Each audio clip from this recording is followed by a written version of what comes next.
You're wrong if you think cold calling doesn't work and prospects won't call you back. For example, simply follow this 3-step formula when leaving a cold call voice message. First, let them know who you are. Second, and vital, let them know how you're connected. And then third, let them know you have an idea that you'd like to get their opinion on. It sounds like this. Hey Valerie, it's Matt Easton, founder of Easton University. You and I are connected on LinkedIn. I've got an idea that I'd love to get your opinion on. Can you give me a call on my mobile, 720-660-3202?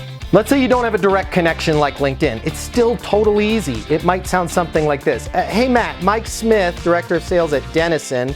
I manage all of our business in Denver, Colorado, and I've got an idea that I'd love to get your opinion on. Could you give me a buzz on my mobile, 720-660-3202? Now please, don't ruin my reputation on this. When they call you back, have an insight, have an idea, deliver some value to them other than just a sales pitch. Because I guarantee you this, if you go back and listen to these 3 steps again and start leaving these voicemails, they will call you back. My name's Matt Easton. Consider giving me a follow, or head over to eastonuniversity.com for more exclusive content and live coaching from me.